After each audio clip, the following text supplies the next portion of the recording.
High Observer Zelnoth adjusted his compound eyes as he floated in the observation chamber above the Varan system. Below him, through the transparent floor, two fleets faced each other across the black void of space. This was his 234th conflict arbitration, and he expected it would proceed like all the others. Some threats would be made. A few ships would exchange fire.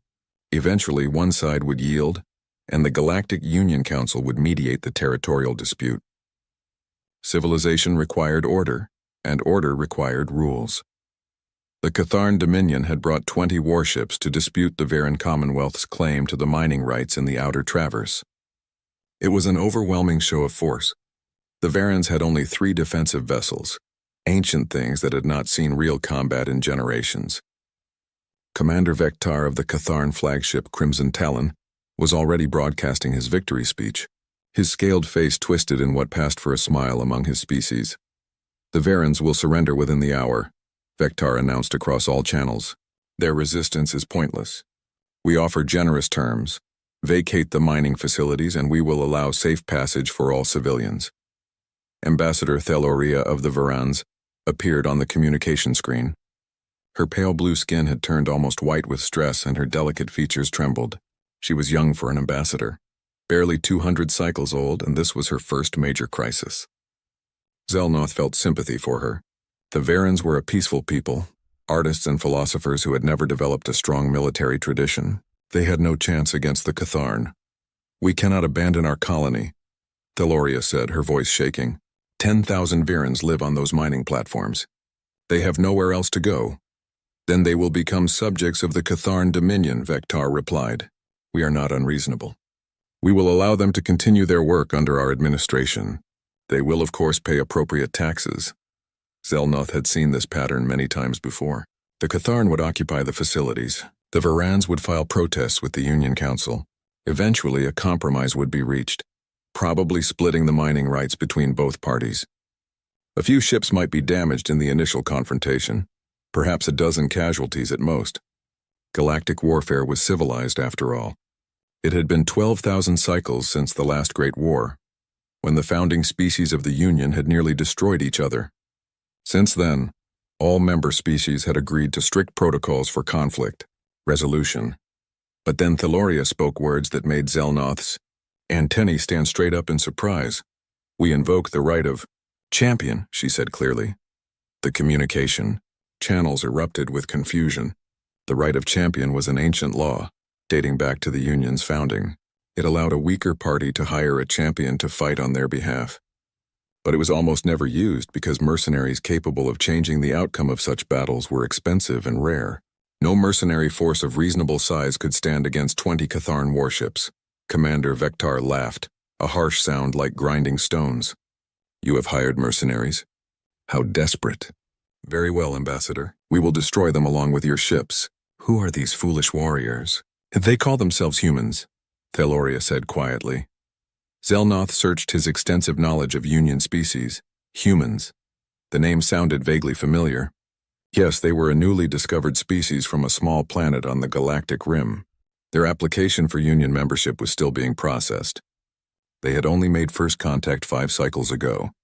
What could the Varans possibly hope to gain by hiring such primitives? "Humans?" Vectar's laughter grew louder. "I have read the first contact reports. They have barely achieved faster than light travel. Their technology is centuries behind ours. Ambassador, you have wasted your money." "Perhaps," Theloria said. There was something in her voice now. Something Zelnoth could not quite identify. Was it hope? Or was it fear? A new signal appeared on the detection grid. A single vessel emerged from faster-than-light travel at the edge of the system. It was smaller than the Catharn battleships, perhaps 300 meters long, with a strange angular design unlike anything in the Galactic Union's fleets. Its hull was dark gray, almost black, with no decorative elements or identifying marks except for letters painted near the bow. TCNS Indomitable. One ship? Vectar's amusement was obvious. The Varans have hired one ship? This is their champion? The human vessel began moving toward the center of the system, accelerating at a rate that made Zelnoth's instruments flash warning alerts. That acceleration should have been impossible for a vessel of that size. The G-forces alone would kill any crew without extremely advanced inertial dampening technology. A communication request came from the human ship. Zelnoth accepted it, curious to see what these humans looked like. The screen showed a woman with short dark hair and brown skin, wearing a fitted uniform of dark blue. Her eyes were forward-facing, predator's eyes, and they held an intensity that made Zelnoth uncomfortable. "I am Captain Sarah Chen of the Terran Colonial Navy ship Indomitable," she said. Her voice was calm, almost casual. "I am here under contract to the Varan Commonwealth. I am authorized to negotiate on their behalf." "There is nothing to negotiate," Vektar said. "You are outnumbered 20-1. Withdraw now and we will allow you to leave this system unharmed." Captain Chen smiled. It was not a friendly expression. Zelnoth noticed that humans had very white teeth, and many of them. Too many teeth, he thought. Predator's teeth. "Commander Vektar, I am offering you one chance to withdraw," Chen said. "Take your fleet and leave Varan space. If you do this, no one needs to die today." The communication channels exploded with reactions. The other observers were shocked. Several of the Catharn officers were making sounds that indicated extreme anger. Commander Vektar's scales flushed dark red. "You dare threaten me?" Vektar shouted. "You command one ship. I will crush you like an insect." "I command one ship," Chen agreed. "And that's all I need." "Commander, I have reviewed the historical records of Galactic Union warfare. I understand that your species is accustomed to certain rules of engagement. Posturing, limited exchanges of fire, negotiated surrenders. That is not how humans fight. If you force me to engage your fleet, I will not stop until every one of your ships is destroyed or disabled. I will show no mercy to vessels that continue to fight. This is your only warning." "Ridiculous," Vektar said. "All ships advance. Destroy that human vessel." Captain Chen's expression did not change. She looked into the camera with those predator's eyes, and Zelnoth felt a chill run through his entire body. "Very well, Commander," Chen said quietly. "We gave you the chance." Indomitable out. The screen went dark. The human ship stopped its approach and seemed to hang motionless in space.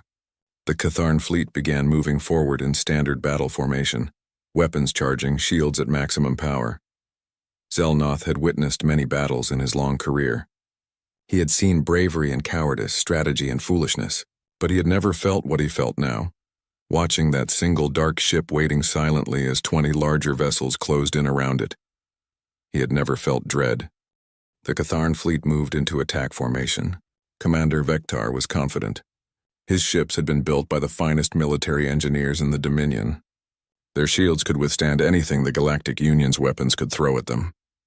Their plasma cannons could cut through standard armor like it was paper. 20 ships against one was not a battle. It was an execution.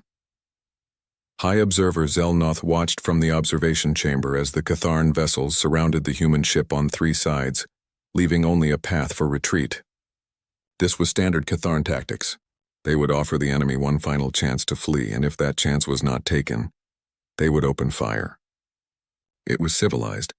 It was proper. The human ship did not retreat. Instead, it moved.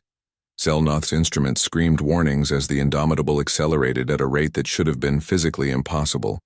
The ship went from a dead stop to .4 light speed in less than 3 seconds. The G-forces inside that vessel should have turned the crew into liquid. But somehow, impossibly, the human ship was pulling maneuvers that would kill any known species. The Indomitable dove toward the Catharn formation, and Zelnoth expected to see it open communication channels, issue threats, give warnings. That was how civilized warfare worked. You told your enemy what you were going to do. You gave them chances to surrender. The humans did not give warnings. The first Catharn ship, the destroyer Thunder's voice, simply exploded. One moment it was there, shields at full power, weapons charging. The next moment it was a cloud of debris and frozen atmosphere. Zelnoth did not even see what hit it. His instruments registered a massive kinetic impact, something traveling at a significant fraction of light speed.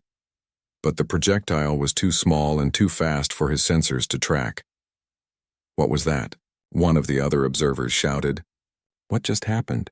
3 more Catharn ships died before anyone could answer. The human ship was moving through their formation like a blade through water, and everywhere it went, ships died. Zelnoth finally managed to get his instruments to track the human weapons. They were not energy weapons like plasma cannons or particle beams. They were physical projectiles, solid slugs of metal accelerated to incredible speeds by electromagnetic force. Railguns, his database told him. Primitive kinetic weapons that had not been used in galactic warfare for thousands of cycles. But these railguns were not primitive. The slugs they fired punched through Catharn shields like the shields were not even there. They tore through armor plating, through internal compartments, through reactor cores. Each hit was catastrophic. Each hit was lethal. Commander Vectar was screaming orders at his fleet. "Return fire! All ships return fire!" The Catharn ships opened up with their plasma cannons, filling the space around the human vessel with superheated energy. Missiles launched from their tubes, tracking the Indomitable with advanced guidance systems. For a moment, Zelnoth thought the human ship would be overwhelmed. No vessel could survive that much firepower. But the human ship was not hit. Not once. Point defense systems, small rapid-fire cannons mounted all over the Indomitable's hull, tracked and destroyed every missile before it could reach the ship. Energy weapons that should have burned through armor were deflected by some kind of defensive field. And the human ship kept moving, kept dodging, pulling turns and twists that should have been aerodynamically impossible in the vacuum of space, and it kept killing. 2 more Catharn ships exploded. A third was cut in half by what looked like a laser, but far more powerful than any laser weapon the Galactics used. The beam sliced through the ship's midsection, and both halves tumbled away, leaking atmosphere and bodies. "This is not warfare," one of the observers whispered. "This is slaughter." Zelnoth could not disagree. In less than 5 minutes, the Catharn had lost 8 ships. 8 ships that had cost millions of credits to build, that carried crews of hundreds. And the human vessel had not even been scratched. Then something small launched from the Indomitable. Dozens of somethings. They were tiny compared to the ships, perhaps 10 meters long, dart-shaped and fast. Fighters, Zelnoth realized. The humans had fighters. Single-pilot craft that were even faster and more maneuverable than the main ship. The fighters swarmed over the Catharn vessels like insects, targeting weapon systems, engine clusters, shield generators. They were so small and so fast that the Catharn point defenses could not track them. And they carried weapons, too. Smaller railguns and missiles that could not destroy a ship by themselves but could cripple it. Commander Vectar's command ship, the Crimson Talon, tried to retreat. It turned away from the battle, engines at full power trying to reach the minimum safe distance for faster-than-light travel. 3 of the human fighters pursued it. They did not shoot at the engines. Instead, they targeted the ship's communication arrays, its sensor pods, its external weapons. They stripped the Crimson Talon of its ability to fight or coordinate the fleet, and then the Indomitable arrived. The human ship positioned itself directly in front of the Crimson Talon, blocking its escape. Captain Chen's voice came over the communication channels, and there was no emotion in it at all. She sounded like she was reading a weather report. "Commander Vectar, your shields are down. Your weapons are offline. You have 10 seconds to broadcast a fleet-wide surrender or I will destroy your ship." "You cannot do this," Vectar shouted. "This violates every convention of civilized warfare. We are protected by—" 5 seconds. Behind the Crimson Talon, 2 more Catharn ships exploded as they tried to come to their commander's aid. The human fighters had planted explosives on their reactor cores. "You are monsters," Vectar screamed. 2 seconds, I surrender!" The words came out in a rush. "I surrender. All ships, cease fire. Cease fire immediately." The battle stopped. The silence that followed was terrible. Zelnoth looked at his casualty reports and could not believe what he was seeing. 15 Catharn ships destroyed. Completely destroyed, not disabled or damaged, but turned into clouds of wreckage. The remaining 5 ships were crippled, their weapons gone, their shields down, hanging in space like wounded animals. The human ship had not been hit. Not once. The fighters were returning to the Indomitable, docking smoothly as if they had just completed a training exercise. Captain Chen's voice filled the communication channels again. "Catharn vessels, you will jettison all remaining weapons and ammunition. You will provide coordinates for any other military installations in this system. You will then leave Varan space and not return. If any Catharn military vessel enters this system again, it will be destroyed without warning. These terms are not negotiable." Commander Vectar, his voice broken and defeated, agreed to everything. High Observer Zelnoth watched as the Catharn fleet, once so proud and confident, limped away from the battlefield. He turned to look at Ambassador Theloria on the communication screen. The young Varen was crying, but Zelnoth could not tell if the tears were from relief or horror. "Ambassador," Zelnoth said slowly, "what have you brought to our galaxy?" Theloria did not answer. She just stared at the human ship, floating alone among the wreckage of 15 destroyed vessels. Captain Chen sent one final message before the Indomitable left the system. It was addressed to the Galactic Union Council, to all the observers, to everyone who had witnessed what happened. "You hired us to be champions," she said. "We are not champions. We are soldiers. Remember that." The screen went dark, and High Observer Zelnoth began composing his report to the council. He had no idea what to write. How could he explain what he had just witnessed? How could he make them understand? The humans had not come to participate in galactic warfare. They had come to show the galaxy what real war looked like, and Zelnoth realized with a deep and terrible certainty that everything was about to change. The emergency session of the Galactic Union Council was the most heavily attended in 3,000 cycles. Representatives from all 47 member species crowded into the Great Chamber on Unity Station, their voices creating a cacophony of confusion, fear, and anger. High Observer Zelnoth stood at the central podium, his report displayed on screens around the chamber, showing the destruction of the Catharn fleet in brutal detail. "This cannot stand," Ambassador Krevnal of the Catharn Dominion declared, his scales flushed dark with rage. "These humans are war criminals. They must be expelled from civilized space, their mercenary operations banned, their ships forbidden from entering Union territory." "They saved my people," Ambassador Theloria said quietly. She looked smaller somehow, younger, sitting in her delegation seat. "The Catharn would have conquered our colony, displaced thousands of civilians. The humans prevented that by committing mass murder," Krevnal shouted. 15 ships destroyed. 4,000 Catharn dead for what? A mining dispute that could have been resolved through diplomacy. "Your fleet refused to leave when ordered," Theloria replied, her voice steady despite her obvious discomfort. Captain Chen gave Commander Vectar a chance to withdraw. He chose to fight instead. The council chambers erupted in argument. Some species supported the Catharn, horrified by the violence they had witnessed. Others, smaller species who had been bullied by larger neighbors for centuries, saw opportunity in the humans' demonstration of power. And some, like Zelnoth's own people, simply wanted to understand who these humans were and what they wanted. Council leader Orenseth, a Talvarian whose species had founded the Union 12,000 cycles ago, raised one of his forearms for silence. His skin displayed patterns of deep concern, colors shifting across his body, in the way his species expressed complex emotions. "We have dispatched our best xenoanthropologists, military analysts, and historians to study humanity," Orenseth said. "Their preliminary reports have just arrived. I believe we should review them before making any decisions." A holographic display activated in the center of the chamber, showing images and data about humanity and their homeworld, Earth. Zelnoth felt his compound eyes widen as he read the information. This could not be correct. The numbers made no sense. Humanity evolved on a planet they call Earth, the lead xenoanthropologist Dr. Tavrin explained.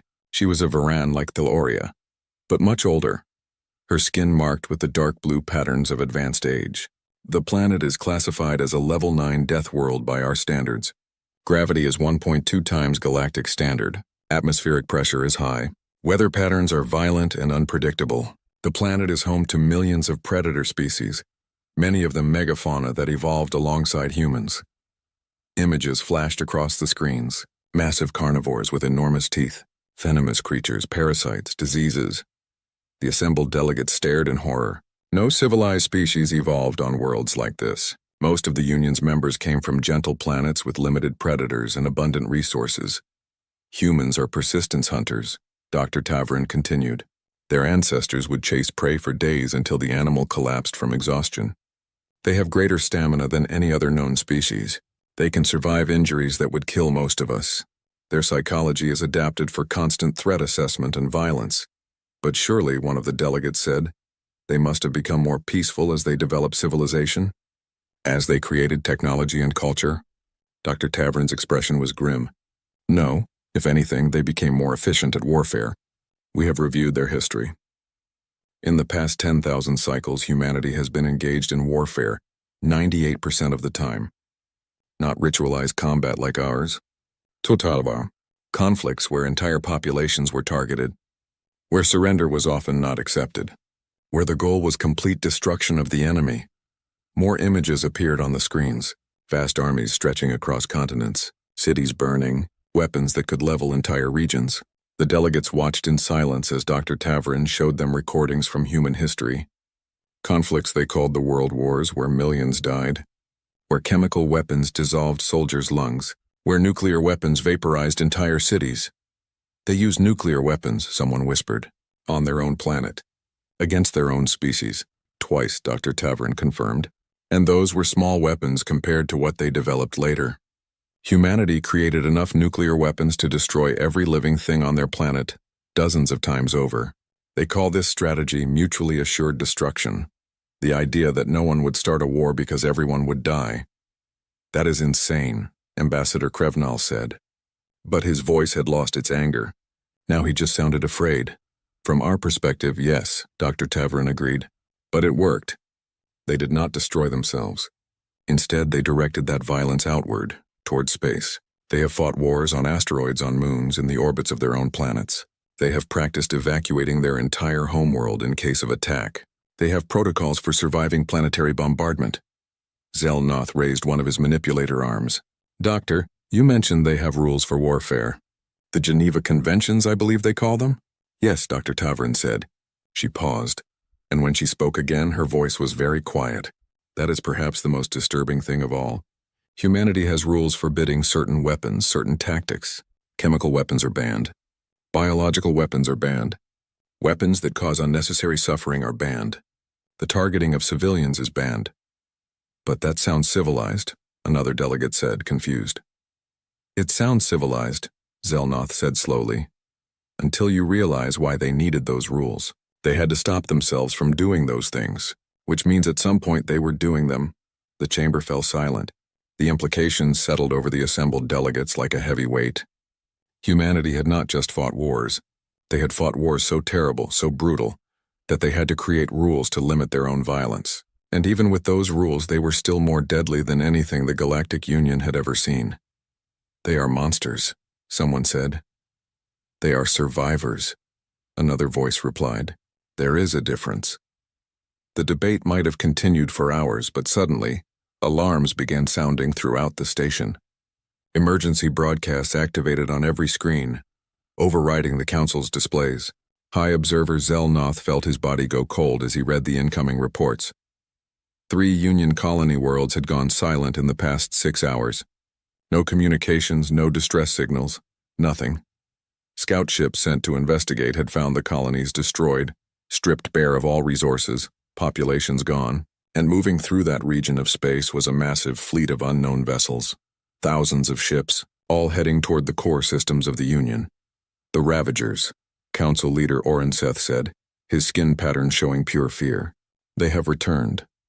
The Ravagers were an extragalactic species that had been attacking Union space for centuries.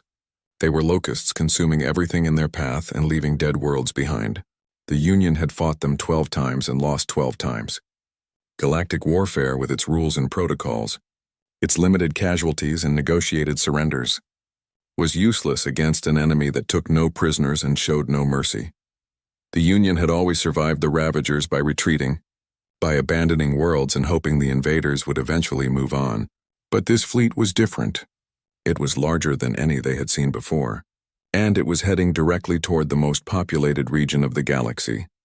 Ambassador Theloria stood up. Her voice was clear and steady when she spoke. Perhaps it is time we let the humans show us how they really fight. The chamber erupted in argument once more. But Zelnoth noticed that this time, more delegates were nodding in agreement. The Ravagers were coming. Traditional galactic warfare had never stopped them. Maybe it was time to try something different. Maybe it was time to unleash the humans and see what they could do against an enemy that did not follow the rules. The vote was called. It was not unanimous, but it was decisive. The Council would offer humanity full membership in the Union, along with trade agreements and colonization rights, in exchange for dealing with the Ravager threat. Zelnoth wondered if they were making a deal with devils to fight demons. He supposed they would find out soon enough. The Ravager fleet moved through Union space like a plague. They had destroyed 6 colony worlds now, and the refugee crisis was overwhelming. Billions of civilians were fleeing toward the core systems, cramming onto transport ships, abandoning homes their families had lived in for generations. Union military forces attempted to slow the Ravagers down, but it was like trying to stop a tsunami with a bucket. The Ravagers did not fight like civilized species. They swarmed, they overwhelmed, they showed no mercy. High Observer Zelnoth was aboard Unity Station when the human response fleet arrived. He had expected a few ships, perhaps a dozen at most.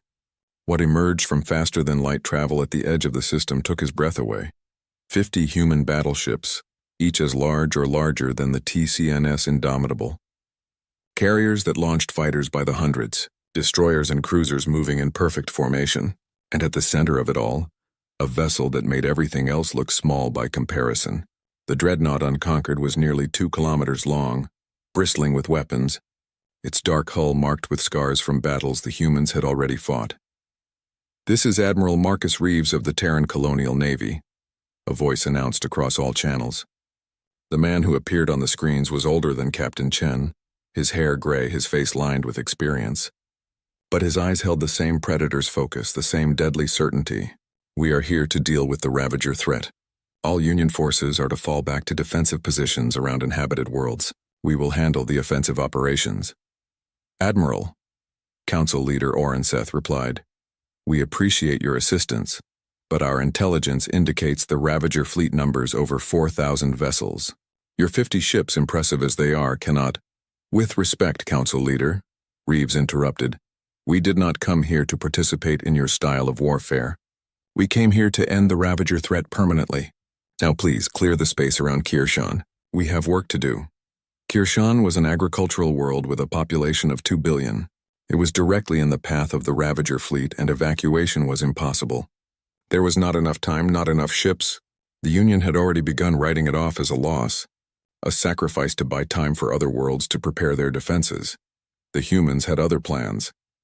Zelnoth watched from his observation post as the human fleet moved into position around Kirshan. But they did not deploy in standard defensive formations. Instead, they spread out across the system, seemingly at random. Some ships moved behind the planet's moons. Others positioned themselves near asteroid fields. A few simply hung in deep space, their weapons powered down, looking like they were waiting for something. "What are they doing?" Ambassador Krevnal demanded. "They are not even in formation. The Ravagers will tear them apart." But Admiral Reeves was doing something that no Union commander had ever done. He was not waiting to react to the enemy. He was preparing a trap. Human ships deployed strange devices throughout the system, small objects no larger than fighters that floated silently in space. Zelnoth's instruments identified them as mines, but unlike any mines he had seen before. These were nuclear weapons, fusion bombs with yields large enough to vaporize ships. "Barbaric," someone muttered. "Nuclear weapons are forbidden in civilized warfare." "The Ravagers are not civilized," Admiral Reeves said calmly. He had apparently been listening to the Council's private channels. "And neither are we. Not when our survival is at stake." The human fleet began manufacturing more weapons right there in the system. They captured asteroids and converted them into forward operating bases.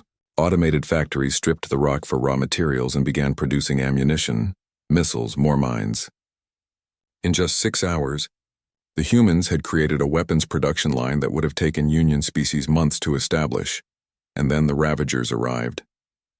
Their fleet was exactly as the reports had described. Thousands of ships, organic-looking things that seemed to be grown rather than built, covered in spines and weapon pods. They moved in a swarm, with no apparent organization or strategy beyond overwhelming their targets with sheer numbers. Admiral Reeves waited until the Ravager fleet was fully committed to the system, until they had passed the point where faster-than-light travel was safe. Then he gave the order that changed everything. "All units execute Operation Killing Field. Light them up." The nuclear mines detonated.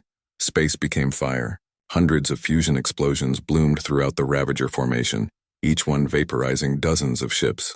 The Ravagers had shields, but they were designed to stop energy weapons and kinetic projectiles, not nuclear explosions at point-blank range.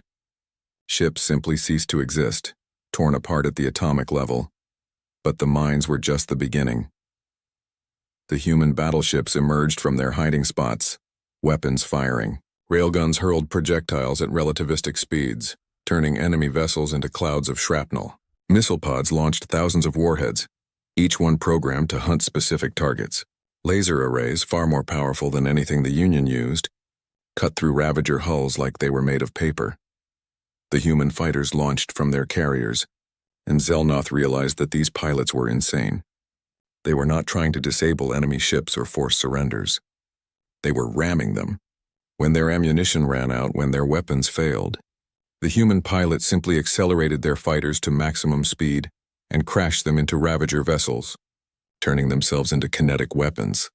Why would they do that? Ambassador Theloria whispered, her voice horrified. Why would they sacrifice themselves? Because they can always build more fighters, Admiral Reeves said, having heard the question. But they can't allow even one Ravager ship to reach Kirshan.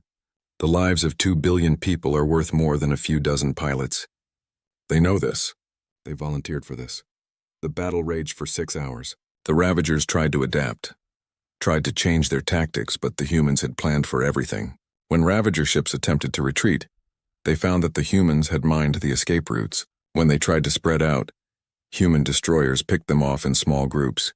When they tried to group together for mutual protection, the battleships hit them with weapons Zelnoth had no names for. Kinetic kill vehicles, tungsten rods accelerated to 90% of light speed, struck Ravager capital ships and went straight through them like bullets through tissue.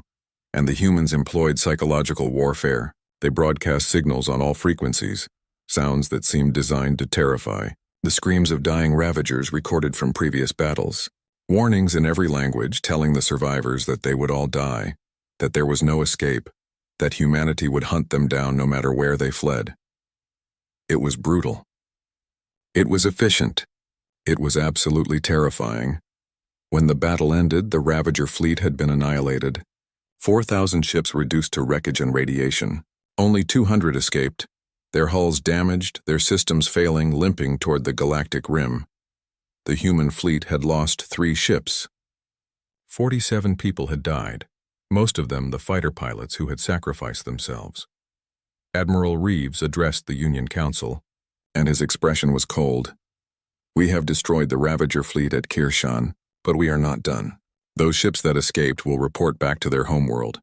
They will tell the Ravagers that humanity is here, so we are going to make sure the message is very clear. We are going to follow them home, and we are going to destroy every Ravager shipyard, every military installation, every resource depot they have. We are going to make sure they never threaten the Union again. That is genocide, Ambassador Krevnal said, but his voice was weak. The complete destruction of a species. No, Admiral Reeves corrected. That would be genocide. What we are going to do is disarmament. We will destroy their military capability, nothing more. Any Ravager who surrenders, who abandons warfare, will be allowed to live in peace. But their days of conquest are over. High Observer Zelnoth watched as the human fleet began pursuing the fleeing Ravagers. He turned to Council Leader Orin Seth, and he saw his own thoughts reflected in the leader's shifting skin patterns. They had not seen humans at war. They had seen humans being restrained, showing mercy, fighting by their own rules, and even restrained, even merciful. Humanity was more deadly than anything the galaxy had ever known. What would they be like if they decided to stop holding back? 6 months after the Battle of Kirshan, the Galactic Union was a different place. Human ships patrolled the major trade routes, their dark hulls a constant reminder of the new power that had entered galactic politics. Admiral Reeves had been true to his word. His fleet had tracked down the Ravagers, destroyed their shipyards and military installations, and forced a complete disarmament. The species that had terrorized the galaxy for centuries was now contained to their home system, forbidden from building warships, monitored constantly by human satellites. The smaller species of the Union celebrated. For the first time in living memory, they felt safe. Refugee populations began returning to their worlds. Trade routes that had been too dangerous to use for years were now secure. Humanity was hailed as saviors, liberators, protectors of the weak, but not everyone was celebrating. High Observer Zelnoth sat in his observation chamber, reviewing reports from across the galaxy. Human corporations were establishing trade agreements with dozens of species. Human colonists were settling new worlds at a rate that alarmed many of the older Union members, and human military vessels were everywhere, always watching, always ready. The Catharn Dominion had been the most vocal in their opposition to humanity's growing influence. Ambassador Krevnal demanded restrictions on human military power, limits on their expansion, controls on their weapons development. He found support among several of the larger species, those who had been accustomed to being the dominant powers in their regions.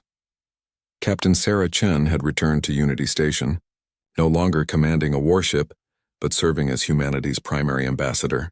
Zelnoth had requested a private meeting with her, and she had agreed. They sat now in a small diplomatic lounge, just the two of them, and Zelnoth studied this human woman who had changed everything. "You know that many species fear you," Zelnoth said.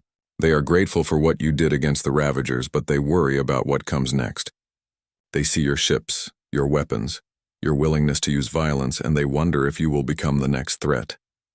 Chen nodded slowly. She was drinking something called coffee, a human beverage that Zelnoth's research indicated was mildly addictive and contained stimulants.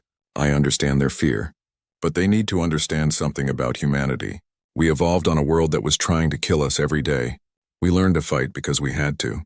We learned to be brutal because mercy got you killed. But you have moved beyond that world," Zelnoth argued. "You have achieved space travel, advanced technology, civilization. Surely you can move beyond violence as well." Chen smiled, but it was not a happy expression. "Observer, do you know why humans created rules for warfare? The Geneva Conventions, the laws about chemical weapons and targeting civilians? Because you wanted to be more civilized." "No," Chen said. "Because we had already done those things and we saw what they led to. We created rules to limit our own violence because we knew exactly how terrible we could be. Every one of those rules exists because at some point in our history, humans did something so awful that we decided we could never do it again." Zelnoth felt his compound eyes widen. "You are saying that what we saw at Kirshan, the destruction of the Ravager fleet, that was humanity being restrained?" "That was humanity following our rules of engagement for conflicts against hostile species," Chen confirmed. "We gave warnings. We accepted surrenders from ships that stopped fighting. We limited our weapons to those necessary to achieve our objectives. Yes, observer, that was us being restrained. What would you be like if you were not restrained?" Chen's expression went cold. "You do not want to know, and you should hope you never find out." Their conversation was interrupted by alarms blaring throughout the station. Zelnoth's communication device activated, showing an emergency broadcast from the council chambers. His body went numb as he read the message. The Catharn Dominion had launched an attack on Earth itself. Commander Vectar, the same officer who had been defeated at Varan Space, had gathered a secret fleet of 100 ships, the largest military force the Catharn had assembled in centuries. They had waited until most human military assets were deployed across the galaxy, then struck at humanity's homeworld, attempting to destroy the species at its source. Chen was on her feet immediately, already accessing communication channels. "How many ships do we have in the Sol system?" "According to our intelligence, very few," Zelnoth said. "The Catharn chose their timing well. Most of your fleet is—" "How many Catharn ships are left?" Chen interrupted. Zelnoth checked the incoming reports. His body began to relax as he read them. "None. The attack has been repelled. All Catharn vessels have been destroyed. All of them, all 100 ships. They managed to reach Earth's orbit, but they were met by automated defense platforms and civilian ships that had been converted to military use. 3 human defense fleets arrived shortly after and eliminated the survivors." Chen closed her eyes, and for a moment, Zelnoth saw something that looked like relief. Then her expression hardened, and she opened a communication channel directly to Admiral Reeves. "Admiral, I need authorization for Operation Accountability." "Granted," Reeves replied immediately. "Rules of engagement are as follows. Military disarmament only. No targeting of civilians, no biological or chemical weapons, no orbital bombardment of population centers. But Chen, make it clear. Make it very clear." "Understood, sir." Chen turned to Zelnoth, and he saw in her eyes the same predator's focus she had shown before the battle at Varan Space. "Observer, I need you to broadcast a message to the Union Council. Tell them that humanity is invoking Article 12 of the Union Charter. The Catharn Dominion attacked our homeworld without provocation, attempting to commit genocide. This is not a military dispute. This is a response to an existential threat. What are you going to do? Zelnoth asked, though he already knew the answer. We are going to remove the Catharn Dominion as a military power. Permanently. The council session that followed was chaotic. Ambassador Krevnal claimed that Commander Vektar had acted without authorization, that the Catharn government had not approved the attack. But Chen presented evidence, intercepted communications showing that the Dominion's leadership had known about the plan and approved it. You attacked our home, Chen said, her voice echoing through the chamber. You tried to kill billions of humans, including children, civilians, people who had never raised a weapon against you. You did this because you were afraid of us, because you could not accept that you were no longer the dominant power in your region. So now, we will ensure you can never threaten anyone again. This is tyranny, Krevnal shouted. You cannot simply dismantle our government, strip us of our military, occupy our worlds. We can, Chen replied. And we will. The Catharn Dominion is dissolved as of this moment. Your military vessels will be destroyed or surrendered. Your weapons manufacturing will be shut down. Your government will be reformed under Union supervision, and you will never again have the capability to threaten another species. The Council will never approve this, Krevnal said, but his voice had lost its strength. Council leader Orenseth rose, his skin displaying patterns of deep sadness. The Council has already voted. The motion passes by a margin of 38-9. Humanity is authorized to take all necessary measures to ensure the Catharn Dominion no longer poses a threat to galactic peace. The Catharn delegation left the chamber, and Zelnoth could see the defeat in their postures.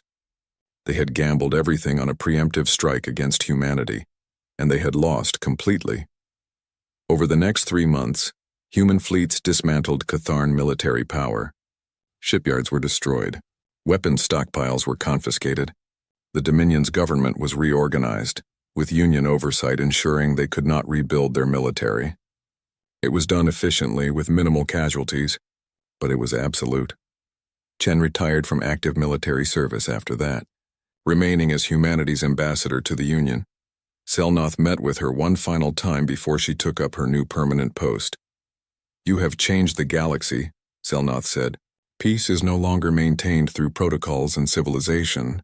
It is enforced through strength and the threat of violence. Peace was always enforced through strength, Chen replied. You just had the luxury of not needing much strength because everyone agreed to follow the rules. But the Ravagers did not follow your rules. The Catharn did not follow your rules when they thought they could win. Real peace is not about everyone agreeing to be nice. Real peace is about making sure no one can profit from violence. So humans will be the enforcers, the guardians of galactic peace? For now, Chen said. Until other species develop the capability to defend themselves. We will share our technology, train your military forces, help you become strong enough that you do not need us. But yes, for now, humans will make sure that species who want to live in peace can do so without fear. Zelnoth looked out at the stars, at the galaxy that humanity had changed forever. And if humanity ever decides to conquer us, if you decide that you want to rule the galaxy instead of protecting it? The galaxy was terrorized until a single human warship entered. Orbit Commander Nathaniel Reeves stood at the viewport of Earth's orbital station, his eyes fixed on the stars. At 53, his dark hair was streaked with gray, and deep lines marked his face from years of service. These days, those lines seemed deeper than ever. Commander, the Council is ready for you, said a young officer behind him. Nathaniel nodded without turning. Tell them I'll be there in a moment. He allowed himself one more look at the vastness of space. Somewhere out there, entire worlds burned, planets fell, species were enslaved or wiped out. And Earth just watched from a distance, until today. The council chamber was a half-circle of stern faces, 5 men and women who held the fate of humanity in their hands. They fell silent as Nathaniel entered. Commander Reeves, said Director Susan Miller, a thin woman with sharp eyes. The reports from the Galactic Concord are worse than ever. The Draconian Horde has destroyed 3 more systems in the past month. They're getting bolder, agreed Admiral Ben Hayes, moving closer to our sector. Nathaniel placed his tablet on the table. On the screen was an image that had arrived 3 days ago, the public execution of Earth's diplomats. The Draconians had broadcasted across all frequencies as a warning. "We've watched long enough," Nathaniel said. "The Nemesis project is ready." A heavy silence fell over the room. For 50 years, hidden in Jupiter's shadow, Earth had built something in secret. A ship, unlike any other. A weapon. Director Miller leaned forward. "You're certain?" "Dr. Martinez completed the final tests yesterday. The USS Defiant is ready for deployment." Admiral Hayes frowned. "We're talking about engaging an enemy that has conquered half the galaxy, Commander. The Draconians have thousands of warships. We have one." "One is all we need," Nathaniel replied. "The Defiant isn't just a ship. It's a statement." The vote was quick. 4-1 in favor of deployment. Only Hayes objected, but even he knew there was no other choice. Not anymore. 3 hours later, Nathaniel stood in a shuttle heading to Jupiter's dark side. Through the small window, he caught his first glimpse of the USS Defiant. It wasn't the largest ship ever built by human hands, but it was certainly the deadliest. Almost 800 meters of gleaming hull shaped like an arrowhead. No external weapons were visible. They were all housed inside, ready to deploy when needed. Its smooth black surface seemed to drink in the light around it. The shuttle docked, and Nathaniel made his way to the bridge. The crew stood at attention as he entered. 30 men and women who had trained for years in secret for this mission. "At ease," he said. "I know you've all seen the broadcasts. You know what we're up against." Dr. Olivia Martinez stepped forward. At 40, she was Earth's most brilliant engineer.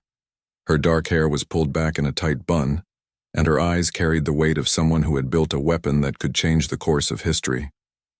"The phase shift drive is online, Commander," she said. "All weapon systems are green. The quantum shields are at full capacity." "What about the gravity torpedoes?" "Ready, but remember, we only have 12.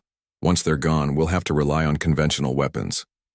Nathaniel nodded and turned to Lieutenant Adam Pearson, a pilot barely in his 30s with blonde hair and a confidence that bordered on arrogance. "Navigation?" "Course plotted to the Aldebaran system," Pearson replied. "That's where the Concord's distress signal is coming from. The Draconians attacked their colony there 2 days ago." "How long?" "With the phase shift drive?" 6 hours. Nathaniel took his seat in the commander's chair. This was it. The moment humanity stepped out of the shadows and into a war they had watched from afar for too long. "All hands, prepare for departure." "Lieutenant Pearson, take us out." The Defiant moved silently away from its hiding place, accelerating past Jupiter's red storm. Once clear of the gas giant's gravity well, Pearson activated the phase shift drive. The stars stretched around them, and then they were gone, moving through space at speeds that defied conventional physics. 6 hours later, they arrived at the edge of the Aldebaran system. The scene before them was one of devastation. The small colony world was scarred with impact craters. 7 massive Draconian ships hovered in orbit, their hulls covered in bone-like protrusions. They looked less like ships and more like living creatures, stretched and twisted into shapes that could travel through space. "Life signs on the planet?" Nathaniel asked. "Scattered," replied the sensor officer. "Maybe a few thousand survivors hiding in the deep caves. The Draconians are still sending down hunter-killers to find them." Nathaniel straightened in his chair. "Open a channel. All frequencies, including the Draconian command band." The communications officer looked surprised. "Sir? They'll know we're here the moment we transmit." "That's the idea," Nathaniel said. "They've spent centuries making everyone afraid to speak up. That ends now." When the channel opened, Nathaniel spoke clearly and calmly. "This is Commander Nathaniel Reeves of the Earth vessel USS Defiant. To the ships attacking the Aldebaran colony. You will cease your assault immediately and withdraw from this system." For a long moment there was silence. Then a harsh clicking sound came through the speakers. The translation software converted it to English. "Unknown vessel. This is Commander Screeth of the Draconian Third Fleet. You have entered restricted space. Identify your species and prepare to be boarded." "We are human," Nathaniel replied. "And we're not here to be boarded. We're here to stop you." A noise came through that might have been laughter. "Human? From the dirt world at the edge of the spiral? Your species is barely space capable." You have one chance to surrender before we destroy you. Nathaniel looked at his crew. Each face showed the same determination. Lieutenant Pearson, bring us in. Dr. Martinez, ready weapons. Let's show them exactly what humans can do. The Defiant surged forward. On the Draconian ships, alarms would be sounding. Their sensors would be trying to make sense of what they were seeing. A single ship charging directly at 7 of their cruisers. They're powering weapons, reported the tactical officer. Let them fire first, Nathaniel ordered. I want the record to be clear. The lead Draconian ship fired a beam of energy that should have cut through any normal vessel. Instead, the Defiant's quantum shields absorbed it, glowing briefly before returning to their invisible state. Now, Nathaniel said, show them what happens when you threaten a human world. Dr. Martinez pressed her hand to the weapons console. The Defiant's hull opened in 12 places, and the gravity torpedoes launched. What happened next would be told in stories across 1,000 worlds for generations to come. The weapons didn't explode. They imploded, creating micro-black holes that lasted just long enough to tear 3 Draconian ships apart from the inside. The remaining 4 ships began to turn, trying to bring their weapons to bear. They're attempting to coordinate, said the tactical officer, linking their neural networks. Perfect, Nathaniel said. Deploy the disruptors. The Defiant released a pulse that scrambled the Draconians' shared consciousness. On their ships, the enemy would now be stumbling, disoriented, unable to coordinate their attacks. Lieutenant Pearson guided the Defiant in a series of maneuvers that should have been impossible. The ship danced between enemy fire, striking with precision. 2 more Draconian vessels erupted in flames. The final 2 turned and fled, jumping to hyperspace with damaged hulls and a message that would soon reach every corner of the galaxy. A human ship had fought the Draconian horde and won. On the bridge of the Defiant there was no celebration. Not yet. Take us into low orbit, Nathaniel ordered. Let's see what we can do for the survivors. As the ship descended toward the wounded planet, he knew this was just the beginning. The Draconians would return, and in greater numbers. But for the first time in centuries, someone had stood against them and survived. The galaxy was about to learn a crucial lesson. Never underestimate humans. The galaxy was terrorized until a single human warship entered orbit. News of the battle at Aldebia spread across the galaxy faster than light itself. Species that had lived under Draconian rule for generations whispered about the human ship that had destroyed 5 enemy cruisers and sent 2 more running. Most didn't believe it. How could one ship stand against the horde? It was impossible. But the survivors on Aldebia had seen it happen. They told everyone who would listen. 3 days after the battle, Commander Nathaniel Reeves sat in his quarters aboard the USS Defiant, reviewing damage reports. The ship had performed beyond expectations, but they hadn't escaped unharmed. One of the quantum shield generators was operating at half power, and they had used 3 of their 12 gravity torpedoes. His door chimed. Enter, he said. Dr. Olivia Martinez stepped inside. Dark circles under her eyes showed she hadn't slept much. You should rest, Nathaniel told her. So should you, she replied. But we both know that's not going to happen. She handed him a tablet. I've been working on improving the shield regeneration rate, and I have an idea for replenishing our torpedo supply if we can find the right materials. Nathaniel nodded. Good work. What about the ship's alarm cut him off. They both rushed to the bridge. Lieutenant Adam Pearson was already at his station. Draconian ships just dropped out of hyperspace, he reported. 17 of them. The main screen showed the approaching fleet. At its center was a massive vessel nearly 3 times the size of the Defiant. Its hull was covered in what looked like bone and scales, with glowing red spots that pulsed like heartbeats. That's the Ravager, said the intelligence officer. Flagship of Fleet Admiral Kraz, second only to Grand Admiral Vexthor himself. Nathaniel's face remained calm, but inside, his mind raced. 17 ships, including a flagship. The Draconians had escalated quickly. They're broadcasting, sir, said the communications officer. On all frequencies. Let's hear it. A harsh voice filled the bridge. Human vessel, this is Fleet Admiral Kraz of the Draconian Horde. Your attack on our ships was interesting, but it ends now. Surrender and your deaths will be quick. Resist and we will hunt your species to extinction. Nathaniel exchanged glances with his senior officers. They all knew what was at stake.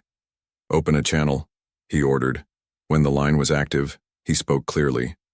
Fleet Admiral Kraz, your forces attacked a peaceful world without provocation. We responded in defense of innocent lives. We have no interest in surrender. Then you will die, Kraz replied. The communication ended. They're moving to surround us, Lieutenant Pearson reported. Standard draconian encirclement pattern. Nathaniel nodded. Just as we expected. Dr. Martinez, is the pulse ready? She checked. Her console. Yes, but it will drain 30% of our power reserves. We'll need 10 minutes to recover enough energy for phase shift. Then we'll have to make those 10 minutes count.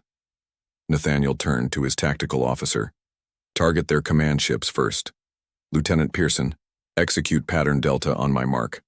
The crew moved with practiced precision. They had trained for this moment, outnumbered but not outmatched. Mark, Nathaniel said.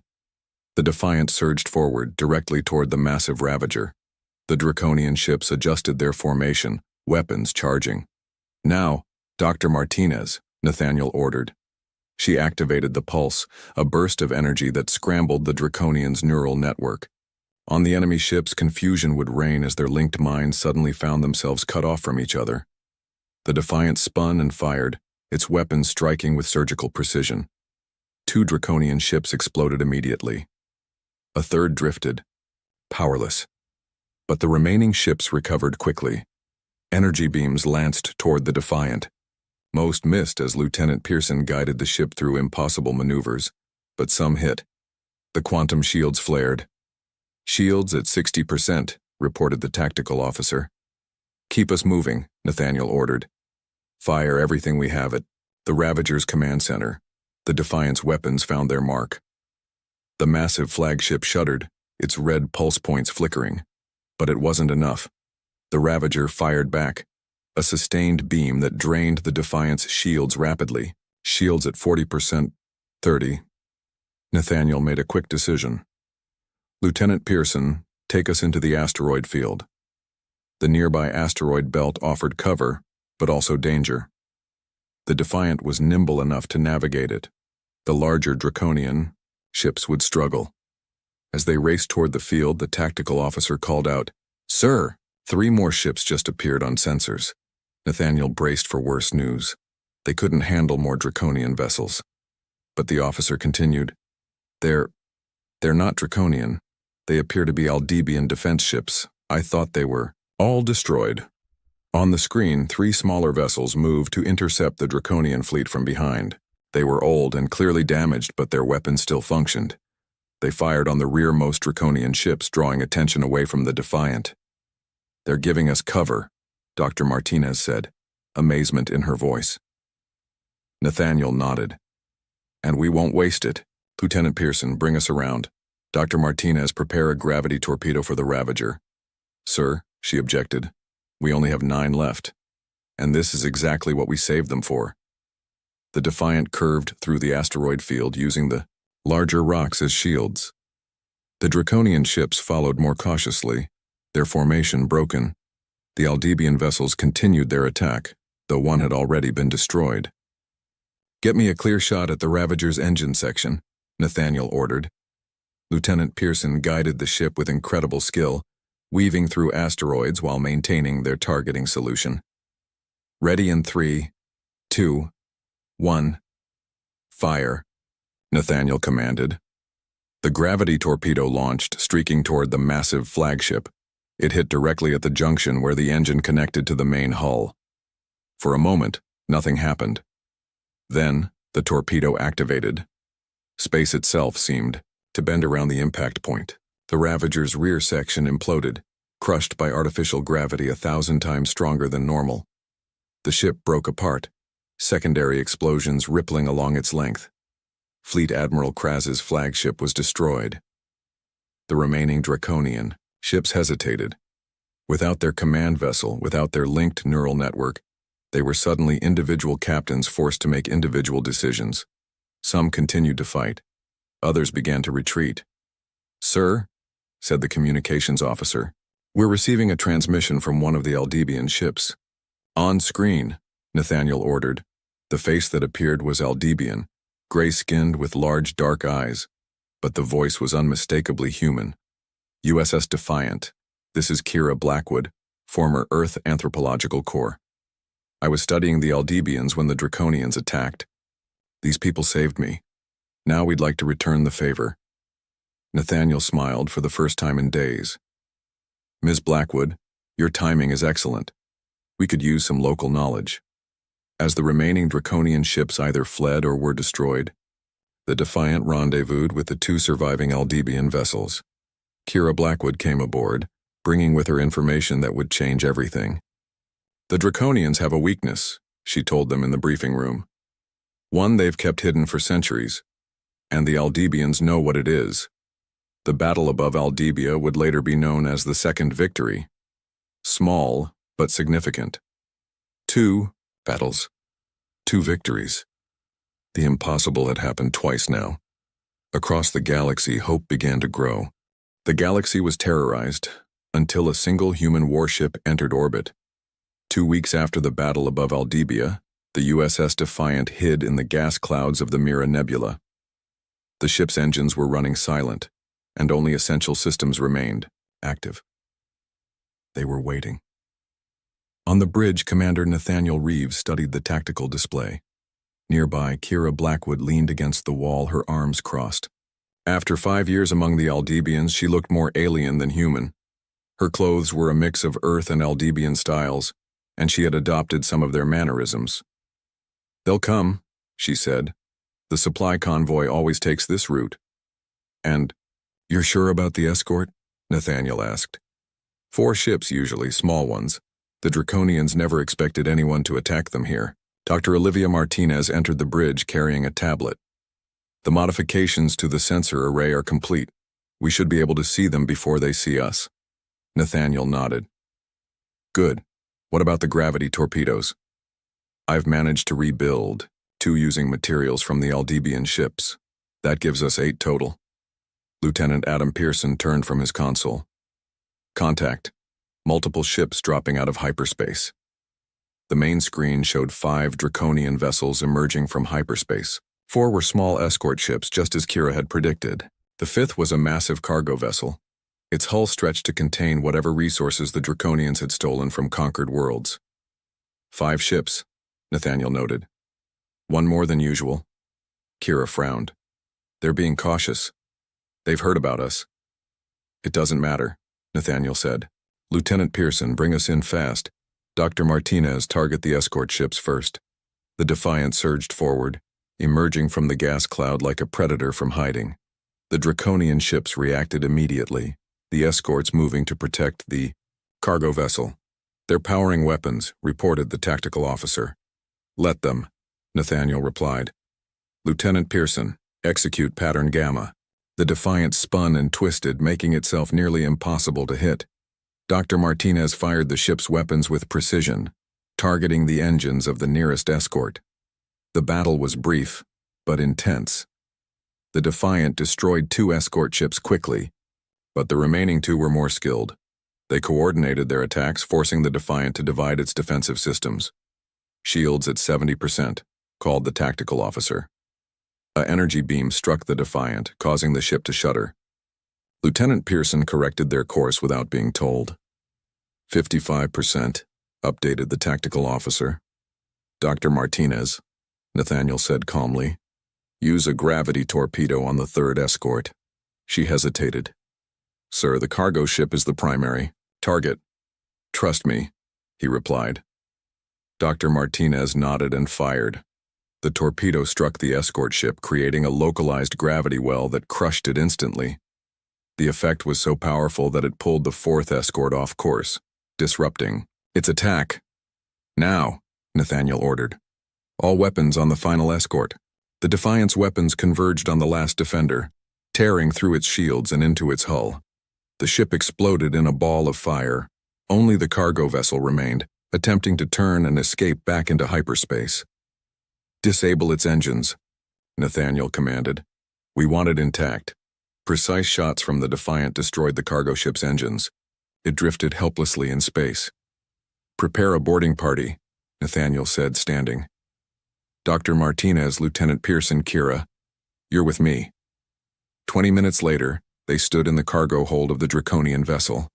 Around them were containers, filled with minerals, food supplies, and something much worse, stasis pods containing sentient beings from dozens of species. "Harvesting operation," Kira explained, her voice tight with anger. "They take people for neural extraction." Nathaniel examined one of the pods. Inside was a young Aldebian, unconscious, but alive. "How many?"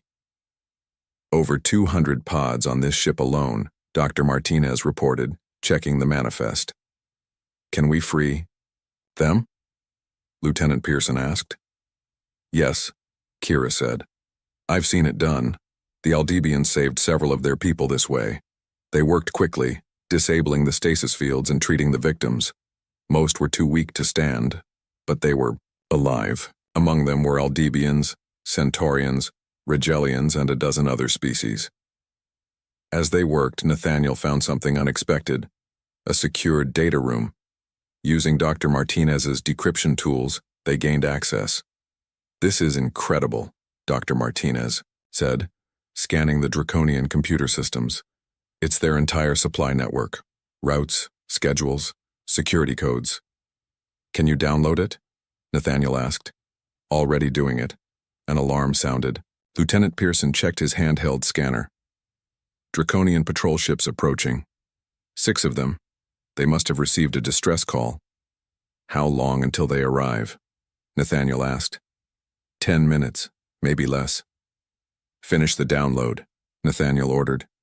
"Everyone else, get these people to our ship." They worked against the clock, transferring the freed prisoners to the Defiant. Dr. Martinez completed the download with 2 minutes to spare. Back on the Defiant, Nathaniel made a decision. "Set the cargo ship to self-destruct. I don't want the Draconians to know exactly what we took." As they pulled away, the cargo vessel exploded behind them. The approaching Draconian patrol would find nothing but debris. Lieutenant Pearson engaged the phase shift drive, and the Defiant disappeared into hyperspace. In the medical bay, Kira helped tend to the freed prisoners. One of them, an elderly Aldebian, grabbed her hand. "The human ship," he whispered. "It's real. We thought it was just stories."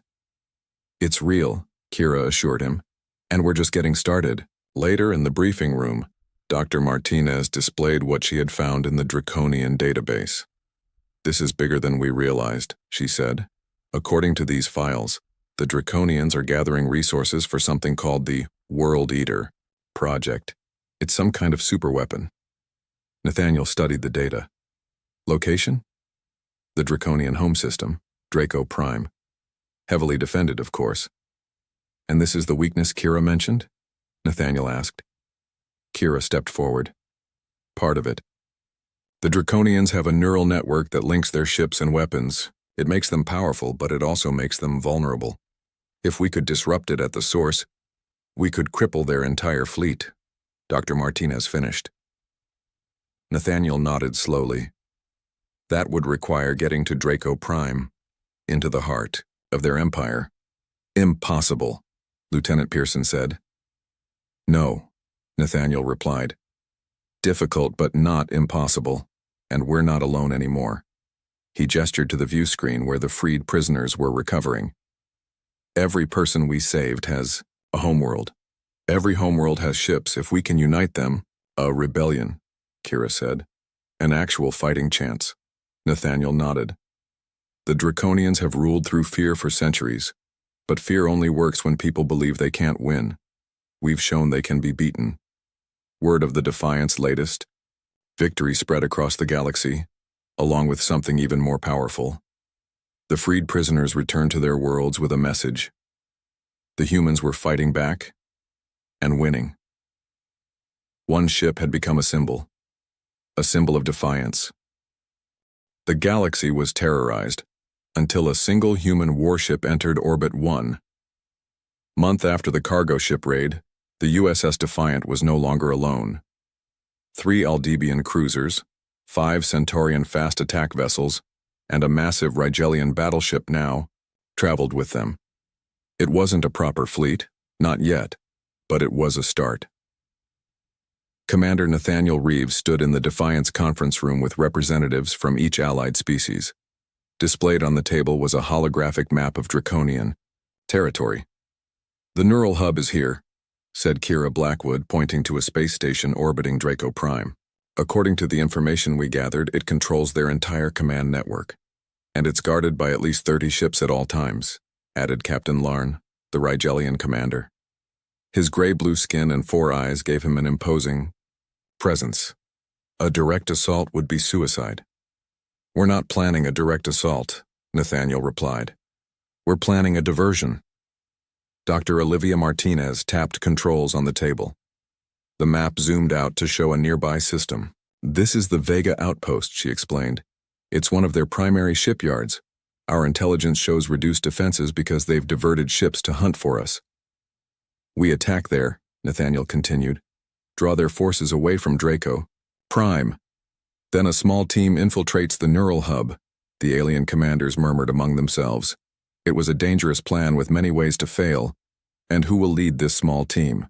asked Sharti, the Aldebaran commander. "I will," Nathaniel said, along with Dr. Martinez, Lieutenant Pearson, and Kira. Captain Larn slammed a fist on the table. "This is madness. You cannot risk your most valuable ship and crew on such a mission." "With respect, Captain," Nathaniel replied. "The Defiant is the only ship that can get close enough. Our phase shift technology will let us slip past their sensors." Before anyone could object further, the ship's alarm sounded. Nathaniel rushed to the bridge, the others following. "Draconian ships," reported the tactical officer. "A lot of them. At least 20 vessels dropping out of hyperspace."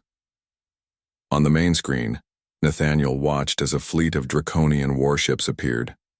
At their center was a massive vessel, larger than anything they had encountered before. "That's the World Eater," Kira whispered. "It's not supposed to be operational yet." The World Eater was enormous, a ship the size of a small moon. Its hull was covered in weapon ports and what looked like massive drills and metal jaws. "They found us," Lieutenant Pearson said. "But how?" Dr. Martinez checked her console. "There must be a tracker on one of our ships, probably planted on one of the prisoners we rescued." The communications officer looked up. "Sir, we're being hailed." On screen, Nathaniel ordered. The face that appeared was Draconian, reptilian, features with glowing red eyes. But this one wore ornate armor and had scars across its scaled face.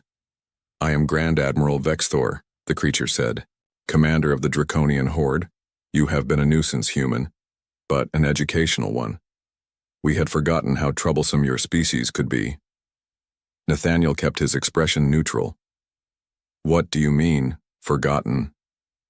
Vexthor's mouth twisted in what might have been a smile. "This is not the first time we have encountered humans. Long ago your ancestors fought against us. We believed we had contained you to your home planet forever. Clearly, we should have been more thorough."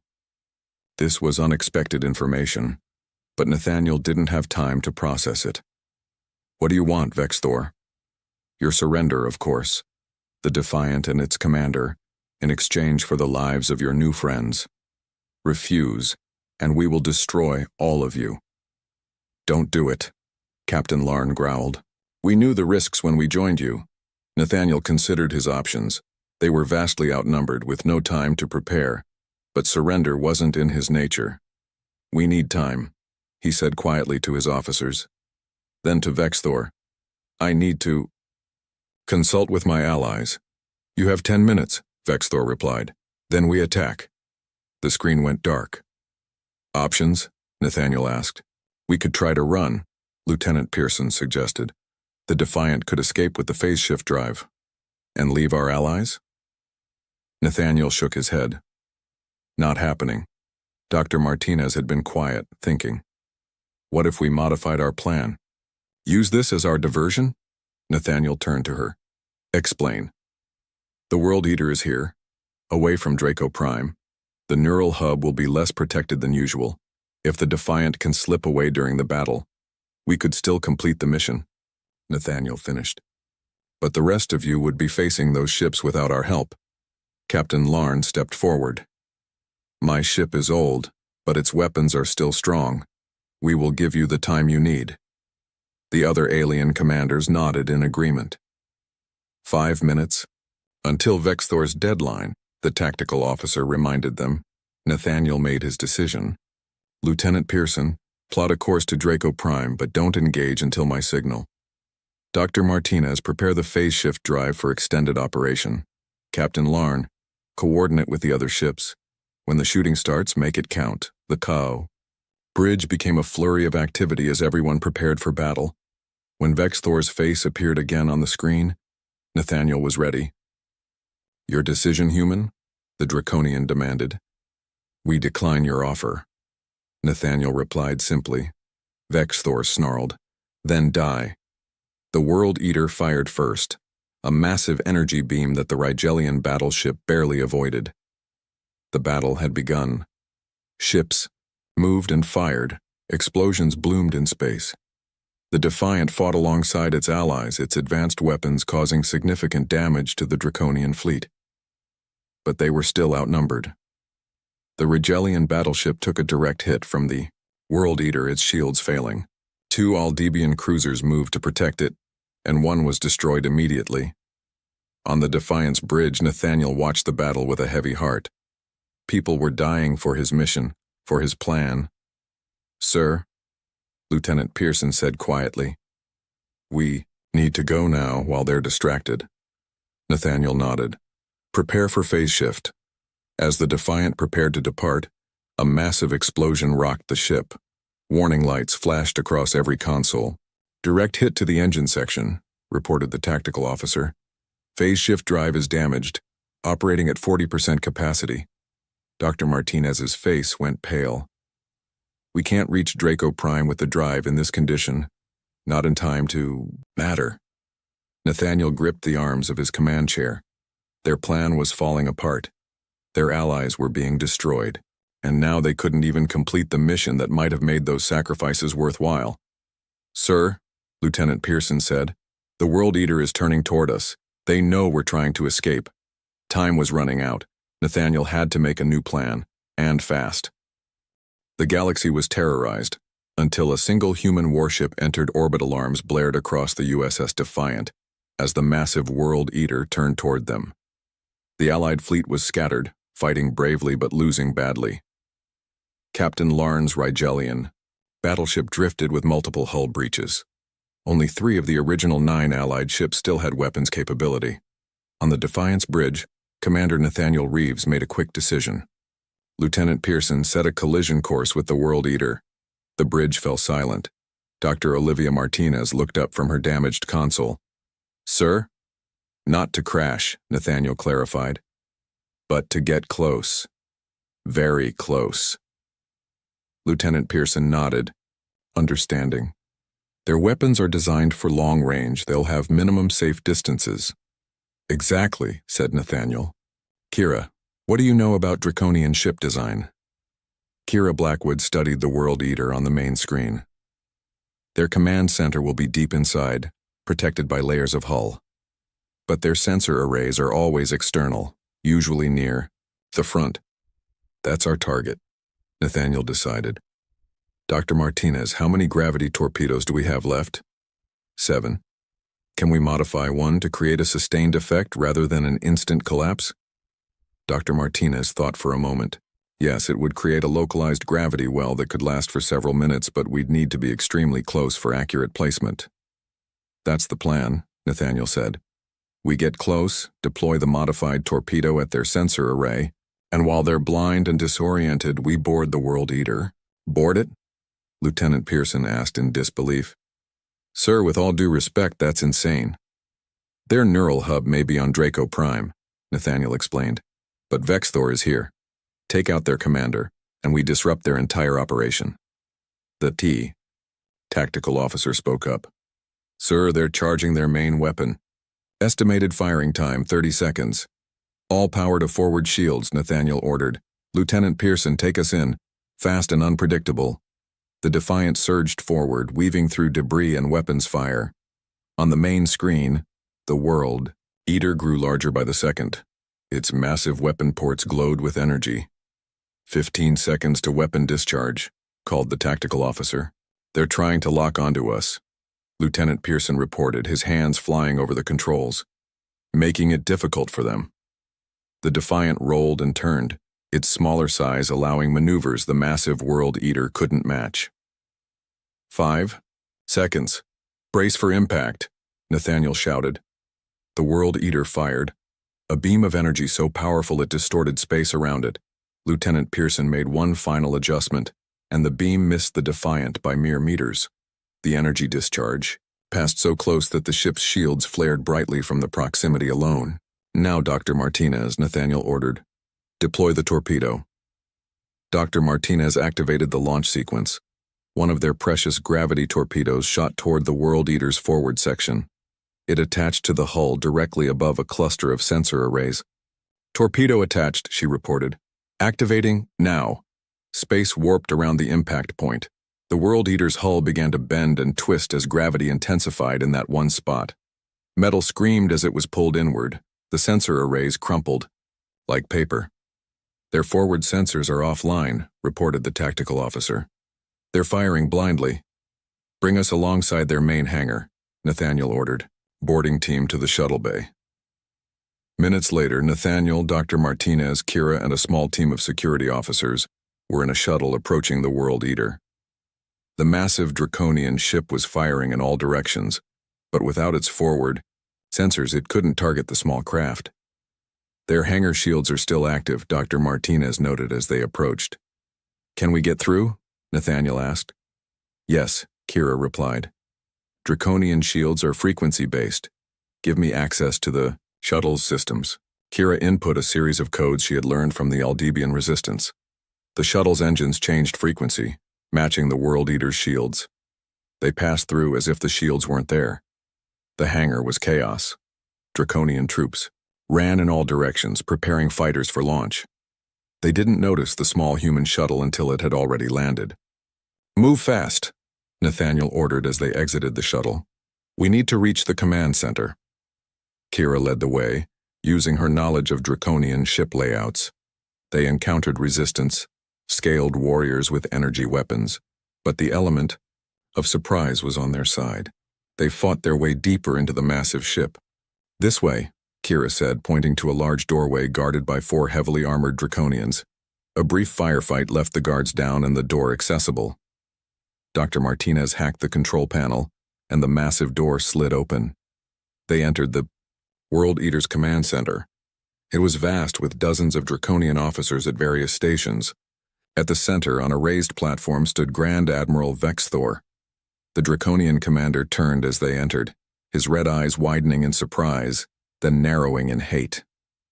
Humans, he hissed. Always interfering where you don't belong. Nathaniel stepped forward. It's over, Vexthor. Call off your fleet. Vexthor laughed, a harsh sound like metal scraping stone. You think capturing me will end this? The Horde has existed for millennia. We will continue long after you are dust. Maybe, Nathaniel agreed. But right now your ships are taking orders from you, and you're going to give a new order. Vexthor's hand moved toward a weapon at his side, but Kira was faster. Her shot hit the draconian commander in the shoulder, spinning him around. Security officers quickly secured the other draconians in the command center while Dr. Martinez accessed their communication system. It's ready, she told Nathaniel. Shipwide and fleet-wide broadcast. Nathaniel turned to Vexthor, who glared at him with ancient hatred. Order your fleet to stand down, Nathaniel demanded. I will die first, Vexthor snarled.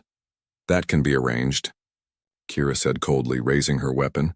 Nathaniel held up a hand to stop her. No, we're not like them. He turned back to Vexthor. You said you've encountered humans before, that you contained us to Earth. Why? What are you afraid of? Vexthor was silent for a long moment. Then he spoke, his voice low. Adaptability. Humans adapt faster than any species we've encountered. Given time, you would outpace us, outthink us. We couldn't allow that. And yet here we are, Nathaniel noted. One human ship has done what the entire galactic Concord couldn't do in centuries. He stepped closer to the alien commander. Call off your fleet, Vexthor. End this now, or we use your own neural network against you. Dr. Martinez has already accessed your systems. With one command, we can send a feedback pulse through the network that will disable every Draconian ship. Vexthor's eyes widened. He knew it was possible. You would kill thousands. We would stop you from killing millions, Nathaniel corrected. Your choice. The ancient Draconian commander looked around his captured bridge at the human who had done the impossible. Finally, he nodded once. Fleet Command, he said into the communication system, his voice carrying to every Draconian ship. Stand down. I repeat, stand down. Across space, Draconian ships ceased fire. The battle was over. 1 month later, representatives from 47 species gathered on the neutral world of Luminara. The Draconian horde had fractured without Vexthor's leadership. Some factions continued to fight, but most had retreated to their home systems.